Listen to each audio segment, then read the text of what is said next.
ഇസ്രയേലും ലെബനനും തമ്മിൽ 10 ദിവസത്തെ വെടിനിർത്തൽ കരാറിലെത്തിയെന്ന US പ്രസിഡന്റ് ഡൊണാൾഡ് ട്രംപ് നടത്തിയ പ്രഖ്യാപനമാണ് ഇപ്പോൾ വൻ ചർച്ചകൾക്ക് കാരണമായിരിക്കുന്നത്. ഇതൊരു ചരിത്രപരമായ നീക്കമായാണ് കണക്കാക്കുന്നത്. അതിന് കാരണവുമുണ്ട്. 78 വർഷമായി സാങ്കേതികമായ യുദ്ധത്തിൽ തുടരുന്ന അയൽരാജ്യങ്ങളാണ് ഇസ്രയേലും ലെബനനും.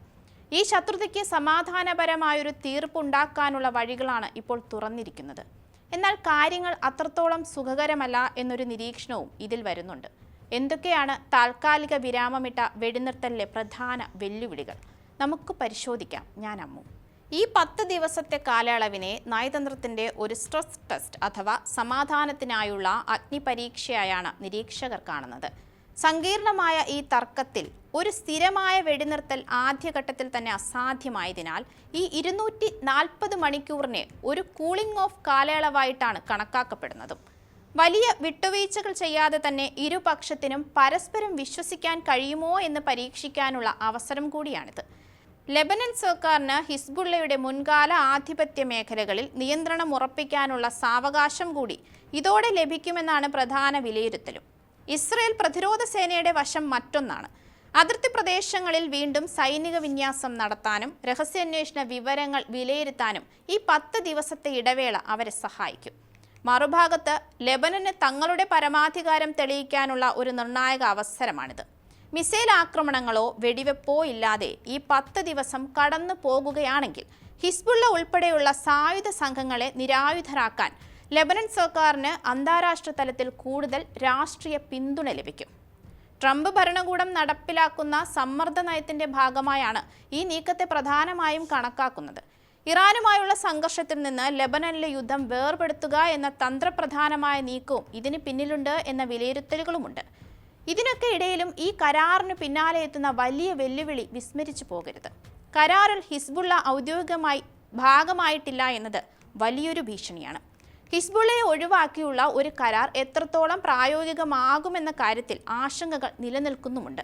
മുൻപ് 1983-ലും 1993-ലും നടന്ന സമാധാന ശ്രമങ്ങൾ ഹിസ്ബുള്ളയുടെയും സിറിയയുടെയും എതിർപ്പ് മൂലം പരാജയപ്പെട്ടിരുന്നു. ഹിസ്ബുള്ളയെ നിരായുധരാക്കുക എന്ന ലക്ഷ്യത്തോടെ 2024 നവംബറിൽ ഉണ്ടാക്കിയ കരാറും ഫലം കണ്ടില്ല. അതിനാൽ സമാധാന ചർച്ചകൾ ലെബനന്റെ ആഭ്യന്തര സ്ഥിരതയെ ബാധിക്കുമെന്ന് രാഷ്ട്രീയ നിരീക്ഷകർ മുന്നറിയിപ്പ് നൽകുന്നുണ്ട്. ഹിസ്ബുള്ളയെ സൈനികമായി നേരിടുകയോ അല്ലെങ്കിൽ രാജ്യത്ത് ആഭ്യന്തര യുദ്ധത്തിന് വഴിയൊരുക്കുകയോ ചെയ്യുന്ന സാഹചര്യം ലെബനൻ ഭരണകൂടത്തിന് ചിലപ്പോൾ നേരിടേണ്ടി വന്നേക്കാം. സൈനികമായി വീണ്ടും സംഘടിക്കാനും ആയുധങ്ങൾ സംഭരിക്കാനും ഇത്തരം ചെറിയ ഇടവേളകൾ ഉപയോഗിക്കാറുണ്ട് എന്ന ആശങ്കയും ഇവിടെ നിലനിൽക്കുന്നുണ്ട്. കൃത്യമായ ഒരു നിരീക്ഷണ സംവിധാനത്തിന്റെ അഭാവത്തിൽ ഒരു ചെറിയ റോക്കറ്റ് ആക്രമണമോ ഡ്രോൺ നീക്കമോ പോലും ഈ കരാറിനെ തകർത്തേക്കാമെന്നത് പ്രധാന വസ്തുതയുമാണ്. ജനവാസ മേഖലകളിൽ നിന്നുള്ള പലായനമാണ് മറ്റൊരു പ്രതിസന്ധി. ഏതാണ്ട് 1 ലക്ഷത്തോളം ഇസ്രയേലികളും ലക്ഷക്കണക്കിന് ലെബനൻ പൗരന്മാരും ഭവനരഹിതരായിട്ടുണ്ട്. ഈ 10 ദിവസത്തെ ചുരുങ്ങിയ കാലയളവിനുള്ളിൽ സുരക്ഷിതമായ ഒരു മടക്കം അസാധ്യമാണ്.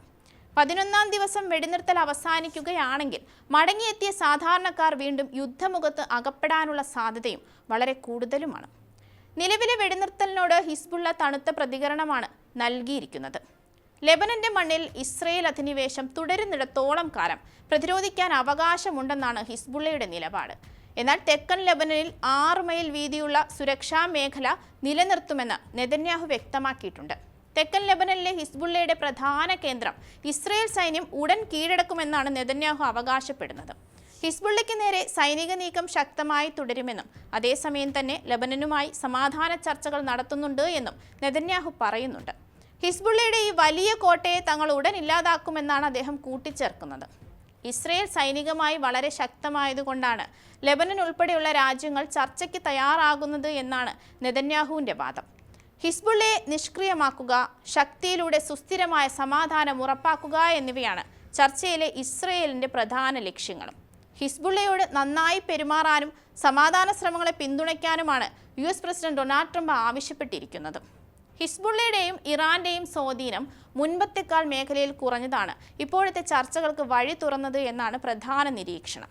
ലെബനൻ ഭരണകൂടം ഹിസ്ബുള്ളയ്ക്കും ഇറാനുമെതിരെ ചില കർശന നടപടികൾ സ്വീകരിച്ചിട്ടുണ്ടെങ്കിലും ദുർബലമായ സമ്പദ് വ്യവസ്ഥയും സൈന്യവും കാരണം ഇവ നടപ്പിലാക്കുന്നതിൽ പരിമിതികളുമുണ്ട്.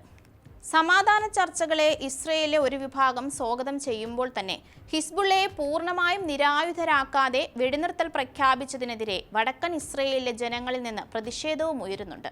അതിനാൽ തന്റെ ഇടപെടലിലൂടെ പരിഹരിക്കാൻ സാധിച്ച യുദ്ധത്തിൽ 10ാമത്തേതാണ് ഇതെന്ന് വീരവാദം മുഴക്കുന്ന ട്രംപിന്റെ ഉറപ്പുകളുടെ കാലാവധി ഇപ്പോൾ സംശയനിഴലിൽ തന്നെയാണ്.